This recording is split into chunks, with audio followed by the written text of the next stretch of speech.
जी अस्सलाम वालेकुम प्यारे दोस्तों, क्या हाल है। अच्छा जी, आज हमारा जो टॉपिक है वो इंतहाई मुख्तसर सा है कि चूंकि आपको पता है कि आज 28वां रोज़ा है, कल 29वां, और फिर देखें 30वां रोज़ा होता है या नहीं होता। तो तलबा का ये बड़ा एक अहम सवाल था, जो कि मेरे नज़दीक बहुत ज़रूरी सवाल था जो उन्होंने किया कि ईद हम कैसे गुजारें। तो सुन्नत के मुताबिक मैं सिर्फ आपको बताता चला जाऊंगा कि ईद कैसे गुजारनी है। बुखारी शरीफ की पहले अहादीस, उनका खुलासा मैं आपके सामने रख रहा हूँ। नबी करीम अलैहिस्सलातु वस्सलाम ईद वाले दिन सुबह सुबह आपने फरमाया कि हर मुसलमान जो है वो सदका सदका फितर वगैरह अदा करे।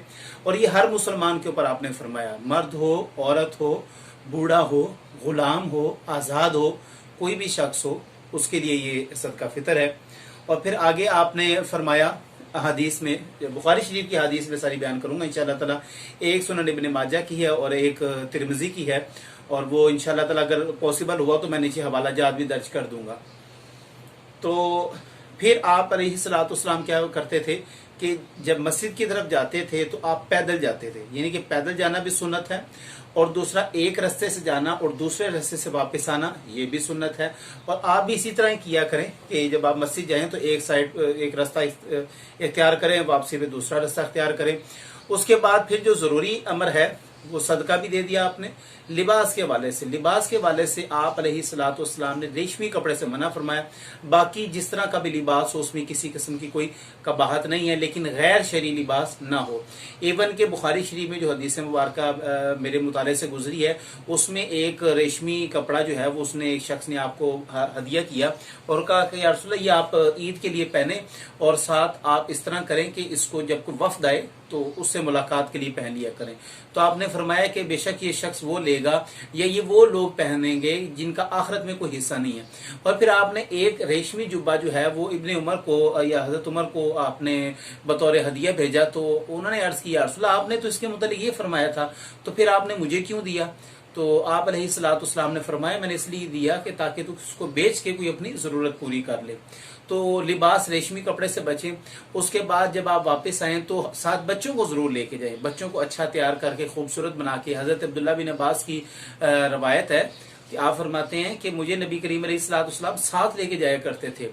और वहां पर आप कोशिश ये करें कि जो अपना सदका फितर अदा करना है वो आप अपने कराबतदार जो अजीज हैं, जो आपके बहन भाइयों में से भी हो सकते हैं, कोई आपको पता है नॉर्मल हालात हैं तो आप उसको दे सकते हैं, इसमें कोई हर्ज नहीं है।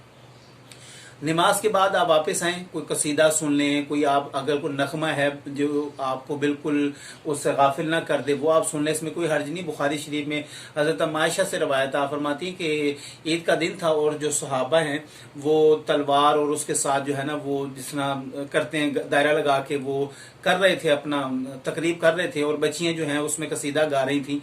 तो मेरा देखने का दिल चाहा तो मैंने जरा कोशिश की देखूं, तो नबी करीम अलैहिस्सलाम ने फरमाया कि क्या तेरा दिल कर रहा है देखने को? अर्ज की या। तो फिर आप आगे खड़े हो गए और हजरत मायचे पीछे खड़ी हो गई और आप उसको देखते रही। लिहाजा इस तरह की अगर कोई तकरीबात है घर में बहन भाई मिलके अगर वो करते हैं तो इसमें कोई हर्ज नहीं है।